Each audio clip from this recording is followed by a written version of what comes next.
pretty big dodge. That guy's a freaking disaster on two. So is Josh, though. Yeah.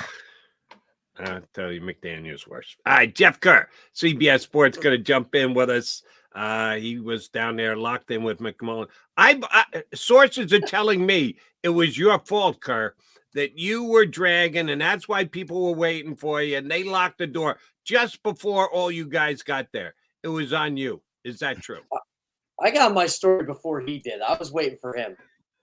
All right. Sorry. I tried to take you back there, John. Didn't work. I apologize. Yeah. We got locked in. And again, come on, stadium ops. You gotta stay. We gotta stay late. You gotta stay late. And the irony is they stay late. They just locked us up. Let us out. We're trying to leave. That's what they want. Let us out. All right. I digress. They even turned the lights off on us at 1 o'clock. That was our sign. Yeah. All right. They really shut the lights off? Did they? I don't think they shut. On the field they did for like 2 minutes. Oh, on the field. Okay, on the field. Yeah. That's a good sign. Yeah, it's please leave now. Yeah. But then you got to be able to leave the door open for these guys. I would agree with you. Yeah. Jeff Kerr, did you laugh at Nick Sirianni in the post-game stuff when he said, "Here's how it's going to go, Rob Monty, during the week. John McMullen's going to ask me on Tuesday. I'm going to dodge a question. And then Elliot Short Park's going to ask me on Wednesday. I'm going to say, you got to wait till Thursday. And then on Thursday, I'm going to say, check the injury report on Friday." How much was Nick Sirianni feeling his oats after last night's game? So I actually wasn't there for that. I read the transcript, but I had to mention to Rob last night. I can't say what I said to Rob about the answer, but John made the whole thing laugh because he goes, "Well, he mentioned me in it." And I'm just like, boy, Nick was feeling it last night. You can tell he really wanted to beat Mike McDaniel and the Dolphins. Oh, yeah. Yeah, he did. He did not like all the attention Mike McDaniel was getting around the NFL. Pretty much look at me, what I've done versus look at what Mike McDaniel. And he's right, but yeah, I think that was a little bit more than typical for Nick. He'll never admit it, but I think it was pretty clear. But let me add this, and again, you guys might not know this because you were at the stadium. I'm sitting here at home watching the game, and this is for a whole bunch of Eagle fans out there. Both Chris Collinsworth and Mike Tirico bent over backwards to praise Nick Sirianni last night. Gave him major props in the broadcast of the game. And I get it. If the hometown fans just hate national announcers because they're used to their guys doing their game and looking at it through their colored glasses. And national guys aren't going to give you that. But both Collinsworth and Tirico were giving Nick plenty of love. So if Nick was angling for it last night in the post-game show, he'll be even happier if he goes back and watches the broadcast today because they gave him the props he earns. And they should, by the way. He's got his record is ridiculous at this point, especially when you look at it since that 2-5 start. Yeah, and when you lose the one game to the Jets, it seems so out of character, and they bounce back. That's the most impressive thing I think about this team. They don't have losing streaks. They only had one last year, and that's when Jalen got hurt. So we'll start there, Jeff Kerr. The one thing that could probably derail this team, there's a couple things. We already saw Lane Johnson, but Jalen Hurts to Marcus Mariota. When Marcus Mariota was warming up, was there any angst in Jeff Kerr's mind? When Marcus was warming up, I started thinking to myself, well, where is Jalen? And how bad is this injury that the Eagles are trying to play off? And Jalen came out, and let's just put it this way. I said to Andrew Pacheco, did Jalen just see in the bathroom too long or something? But getting an IV. He was getting the IV. And I mean, he just didn't look comfortable early in the second half. I thought he was getting better playing with the brace. And I thought it was pretty telling, like when he told us, I forget who asked the question, but do you think the knee brace is going to be a problem? And he says, I hope not. And I think that was him basically admitting it was a problem early, but once he started getting in the zone. He finished 10 of 13 for 150 yards, a touchdown after that interception, and converted 2 tush pushes. So it seemed like if he has to wear the brace, he will. But I think between all of us here, he probably would not want to wear it. All right. Since I questioned him last week, I got to give him props this week. Brian Johnson, poor decision. John says that's the head coach. Don't put that on Brian Johnson's plate. Well, he actually called the play, and I know he did so with Nick's tacit approval, but the interception cost him the game, and I didn't like his run-pass ratio for the entire game. I thought he did his play calling based on who the Jets didn't have out there on the field rather than the actual situation of the game. I thought he had a bad week play calling. He was pretty damn good last night. Got to give Brian Johnson, I don't think we've mentioned his name yet today. You got to give him a major thumbs up with how the Eagles moved the football last night. Yeah, I would agree. And I want to say I got the offense fired up on Twitter because I joked that, well, the Eagles really missed Shane Steichen, and that's going to be part of my overreactions piece for later today. Do they or don't they? And since then, they scored 2 touchdowns, and Jalen Hurts looked Jalen Hurts again. Wasn't turning the football. Honestly, that's the real problem with this football team. Jalen just turns the football over way too much. It's 10 turnovers in 7 games. He already has more turnovers this year than he did last year. 8 interceptions, 2 fumbles, and I know people will say, well, this one isn't his fault. This one isn't his fault. Like, I agree, but it doesn't matter. Sheet is the stat sheet, and that's what it says. It doesn't say dropped her. Yeah, he has more dropped interceptions this year than he did last year, which is one of the advanced stats they put on these quarterbacks. So turnover-worthy plays. Yeah. Brock Purdy's got a lot of those turnover-worthy plays. But if they don't turn over, who cares? But in theory, I get what you're saying. The more you put it in peril, somebody's going to catch it at some point. And we'll see. He definitely has to take care of the football better. But getting to Jody's point about Brian Johnson, I will say the best thing that could have happened to the Eagles happened at the coin toss. They lost it. Miami elects to defer, and the Eagles go right down the field, 20-20. Spectacular as usual. And then they get in the red zone, and Jalen Hurts design quarterback run with a bad knee, -2 yards.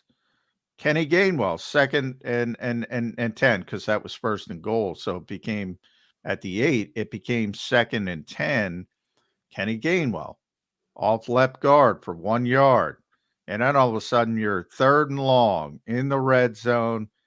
And they went with a Jalen Hurts quarterback draw and got 3 yards. And the Boo Birds were out that quickly with that red zone play calling monstrosity. And they settled for the Jake Elliott field goal. I agree with Jody over. I think Brian's done a good job. But, man, they are banging their head against the wall in the red zone. They were so good with the run game, Jeff, last year in the red zone. They refused to say, all right, we got to evolve a little bit. Maybe we got to throw it on 1st down. And ultimately, they got to Dallas Goedert. That was at the 19. So technically, that's a red zone touchdown. That's a red zone touchdown. And it was a pass. I think that was 1st down, but I'm not sure. I'd have to look it up. Are they going to evolve? They keep saying they have to evolve. Are they going to evolve in the red zone? Does Julio Jones help you evolve? That's what I'm curious about. But they don't pass the ball. Does it matter? I still say the issue is, and I had this conversation right after the game last night because I do work with an Eagles fan at CBS, and he goes, I don't know why you're on DeAndre Swift so much. He's a good player. And I said, well, if he's a good player, how come you were on DeAndre? You were on DeAndre last week. By the way, Dallas was 2nd down. It was 2nd down, right? 2nd down. Yeah. My issue is just the running back was in general. I don't think there's any running back they trust in the red zone. Boston's not even see the ball. Kenny Gainwell, they tried last night, and he did score a touchdown, but it was it wasn't a touchdown I felt good about. They don't That was use a good Swift. run, though. That was a It good was a run. good by run. him. Kept his Yeah. balance, could have Yeah. gone down. That was actually a good run. But still, I'm with you, Jeff. You used the word evolve, John. They need to evolve past Gainwell is their inside the 10 guy. I'm Yeah, sorry. they got to play Swift more Swift there. is just better. Yeah, I don't disagree with that, but I think they got to evolve from the run, run it on first and goal to, all right, let's throw it. Let's give the big bodies a chance. Now you have three of them. You have AJ, you have Dallas, you have Julio.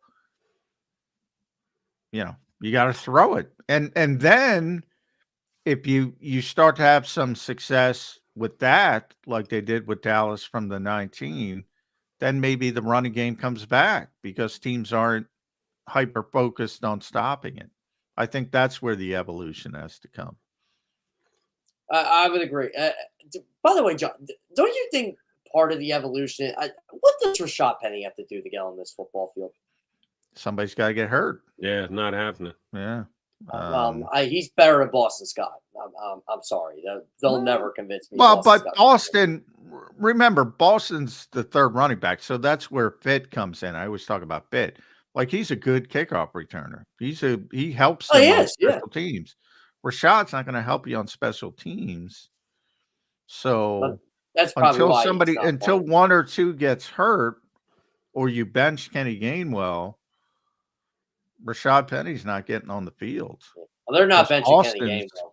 Boston's locked in as number 3 because of his special teams ability. And he justified his position there with a nice kickoff return last night. He's been a great kickoff returner since they gave him that job.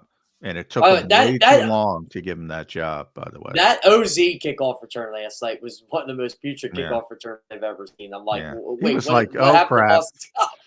He was like, oh, crap, it's coming to me. It's coming to me. Yeah, that doesn't something that we're not looking forward to. All right, John and I started the show by giving credit to the defensive line. As tough as Jalen was, as good as AJ Brown was, I think the game was won on the defensive line by the Eagles getting pressure on Tua, and the Dolphins bend over backwards to get it out of his hands as quickly as possible, and he still couldn't get it out of his hands, and they were making plays in the backfield. Right now, they are the best unit in all of football. Is there any team that you see on the Eagles' upcoming schedule where you go, Jeff, all right, this might be the one team that can actually keep the Eagles' defensive line at bay? I don't know that team. Do you? Let's look immediately. Washington, no. I don't think Dallas can. And Dallas's offensive line's been good. Buffalo's held. I would say Dallas if they play well on a particular week, but you don't know what you're getting. Yeah. Kansas City, I think they're going to be a little fired up to play them because of the whole Super Bowl grass thing. I think they're going to want to prove a point against their offensive. I still think their offensive line could stop them, but that'll be it. Buffalo, I don't think so. San Fran, maybe. I don't know. Seattle, no. San Fran, the worst 4 players on their offense are offensive linemen. They had Trent Williams is going to the Hall of Fame, and then the other 4 stink on ice. I mean, no one ever wants to admit this with the Kyle Shanahan, Mike McDaniel people that they really don't groom good offensive linemen. They beat bad teams to a pulp. Well, they were good for a while. And Trent is phenomenal. Trent is one of the best left tackles of all time. Now they got nobody. Like they losing Mike McGlinchey was Mike McGlinchey. That was a big loss. He's not great, but he's just good. He was solid. And they had Alex Mack for a while. They had a couple decent. That was a while ago, though. Like this is a while ago. Recent, That the group they have now. That's why I say the same thing. I said the same thing with Miami. I remember having this discussion, Jody, with you a couple weeks ago.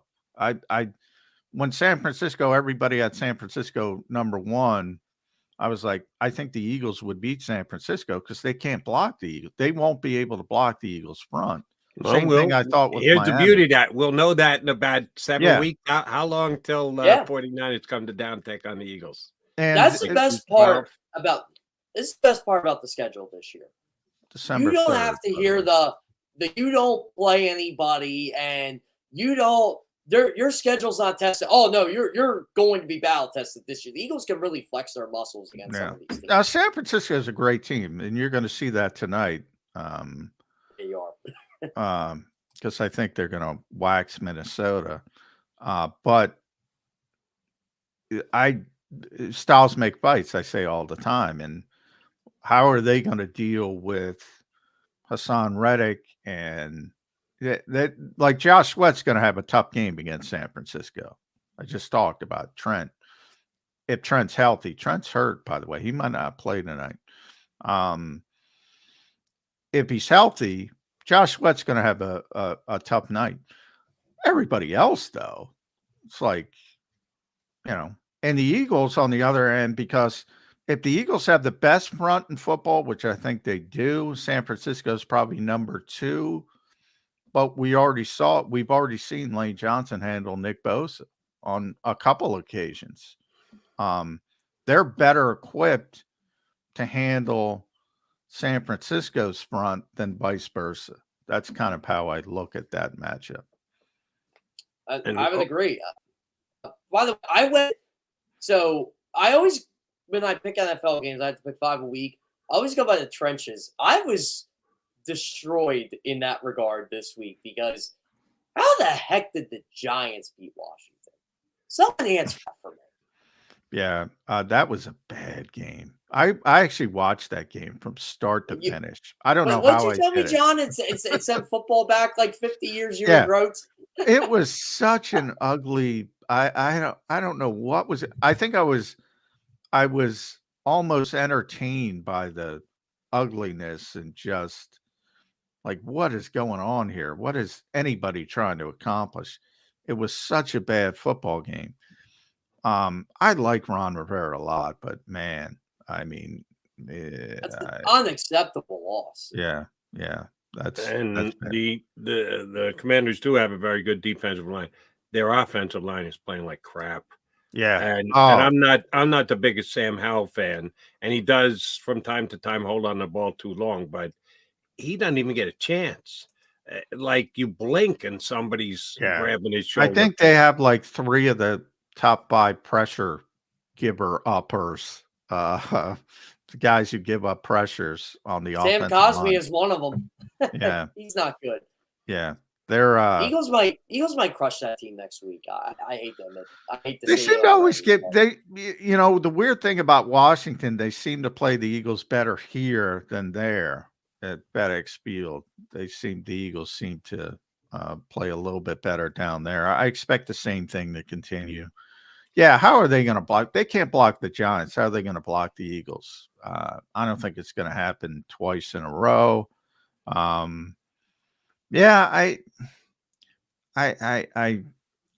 It's boring, I think, for people when I always lean on the trenches as you do, Jeff.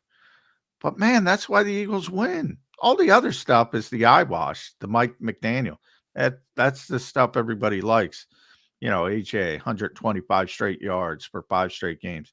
That's phenomenal. We just saw Tyreek Hill. By the way, John, I brought that up to him last night, just talking a little off the record. You know what he did? Just smiled, shrugged his shoulders, and said, what was our record? What was our record? And I said 4-1. He said, okay. Yeah. Who cares? Yeah, and Tyreek Hill's the best receiver in football. He's unbelievable. Seeing him live, I've never seen a guy with his speed do everything else as well as he does it. Usually, if you're a speed guy, you're not a great route runner, or you don't track the football down the field. He does everything. He had the one drop. He's a human being. He's always open. Nobody can deal with him. But even him, if you can't block people, you can't get him the football. So his touchdown too.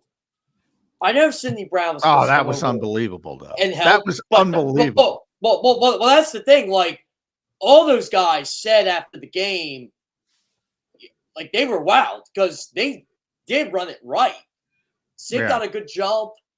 It didn't matter. He scored. Yeah. They Well, were pressed. here's why I love that.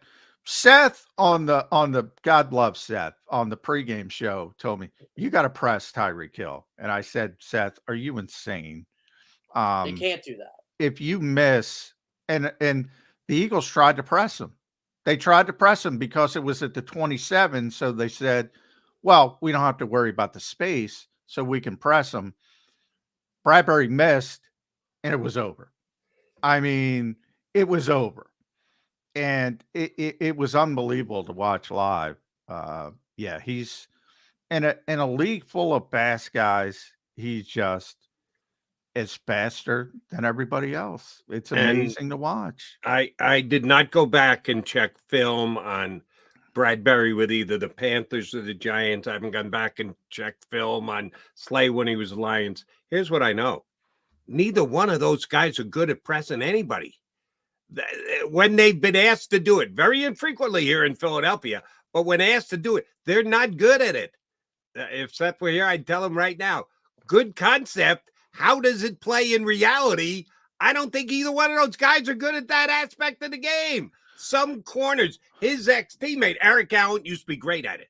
Eric Allen could get up and get in anybody's face at any time and hand watch him. Different era too, Jody. I agree with you. It's just a different era. Well, Jalen Ramsey is his teammate. He's probably the best, and he's not healthy right now, so he doesn't have to worry about that.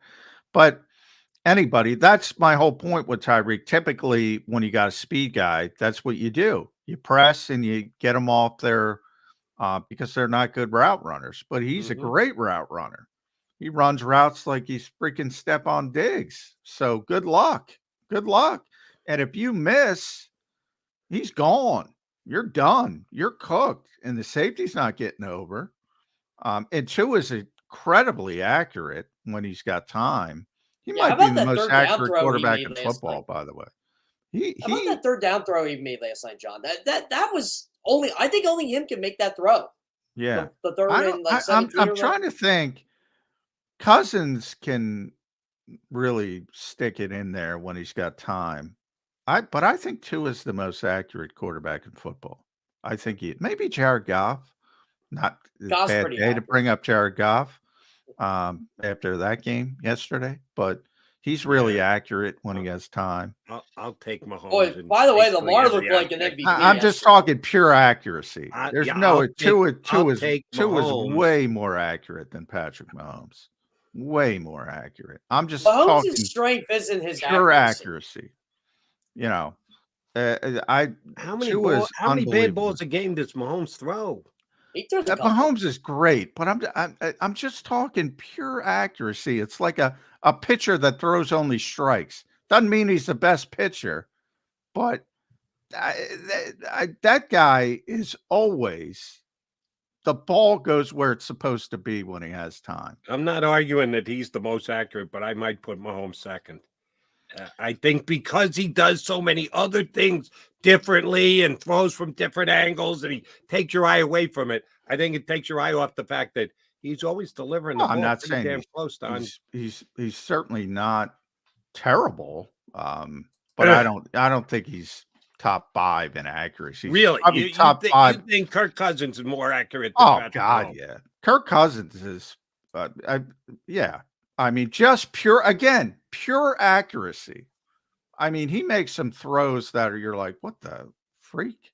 Same with Goff. But they're not even close to him in other areas. I'm just talking pure strike pitcher, pure Greg Maddux, always on the black.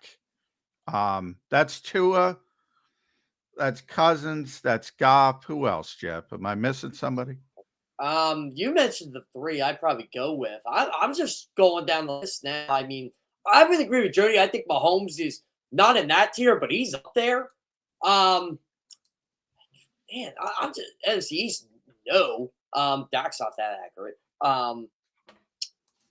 Goff would have been my guy. I'm trying to think in the AFC. Yeah, he might be. You could argue Goff. I'll tell you what. Yesterday, Lamar looked like those guys on the accuracy scale. He was. Was that more pro Ravens or come back down to earth Lions for you? I know you do your overreaction Monday. I'm the a Lions pro. last week. Eagles lose, 49ers lose. Hey, Lions are as good as anybody in the NFC. 5-1. Check the standings. Oops, they go in and get their tail kicked I in think Denver. that's pro Ravens. I think the Ravens bit Dan Campbell's kneecap. If you want to be honest, I've been waiting for something like that from that football team all year. And whatever. Boy, the Ravens. Lamar, By the way, the Ravens are really good when they play they their are A really game. good. When they play their their A game. defense, they were up 35-0 at one point in that football game. In the fourth quarter, it's their defense is good, and when Lamar plays like that, they are going to be scary. It's everybody likes to talk about Cleveland's defense and Cincinnati potentially coming back, but man, that ball was good. And I said this on CBS Sports Radio last night. Worth mentioning and repeating. How many teams in the National Football League made offers to Lamar Jackson when he hit free agency? 0. None. Not one. I think he's pretty damn good. And there's a couple of teams, Atlanta Falcons come to mind, who could be significantly better if they'd given up 2 first-round draft picks to get Lamar Jackson. And there wasn't one team that made him an offer. I'll tell you what, Jody, they wasted one of their first-round picks anyway because they don't give him the ball. And then they say he has a headache. Oh, this drove me nuts yesterday. Oh, Bijan has a headache. That's why we kind of limited. Then why did you put him in a tie game late? Explain that to me. All of a sudden, he doesn't have a headache? You're not suggesting they've already soured on Bijan, are you? No, it's just there was something wrong with that. I thought it was lame. There was something wrong. The explanation after the fact, well, he just wasn't himself. Come on, you got to give us a little something more than that, Coach. Shame on Arthur Smith. When coaches do that, that drives me nuts. I agree. They're doing a disservice to their players when there's something wrong and they don't let people in on it. Because I remember Darren Sproles here when he tore his hamstring, and the Eagles called it a hamstring, and everybody's like, he's not back in 2 weeks, he's not back in 4 weeks, he's not back in 6 weeks, and everybody's criticizing Darren Sproles, which is goofy because the guy's pound for pound the strongest guy on the team, and he was working to get back, and it turns out he finally gets back after like 10-11 weeks, and he tells us, oh yeah, it was torn. Yeah, he never got torn before that. Yeah, it's and the Eagles did a disservice by not admitting the truth, because people were a lot of fans were questioning, why can't he get on the field? I mean, I honestly think sometimes, as much as we can get frustrated with Jalen's answers, sometimes he does do a good job at explaining, like last night. Well, do you think the knee brace is going to bother you? Well, hope not. And he says he'll be fine. They're very concise answers, but then you got Nick. Well, yeah, but then you got Nick. Well, Elliott's going to answer this question on Monday, and John's going to ask this on Wednesday. He's given the weekly itinerary to Rob Motti last night. Yeah, that was the coach feeling his oats after getting a big win. Jeff Kerr, we always appreciate it when you jump aboard. Thank you for doing so. We will talk to you again next week. You got to be in front of the Phillies. He's ready to go. Are you heading to South Philly or in front of the TV at 5 o'clock? I sold my tickets for $1,400. $1,400. Yeah. Holy man! I've seen them win a World Series. I've seen them win a national pennant. Are you going to Washington, Jeff Kerr, for the? I will be going. I will be going to Washington. All right, you're taking me out to dinner then with $1,400 and you're. Of course. As long as you guys carpool me down to Washington, I'll take you to dinner. All right, sorry, I put you in a position you got to pick up your Jeff Kerr. JK, thanks, buddy. We'll talk to you next week. Sounds great. Thanks for having me on, guys. That's our guy, Jeff Kerr from CBSSports.com. All right, McDonald and McMullen coming back. Mac and Mac with a bow on the show. Go to get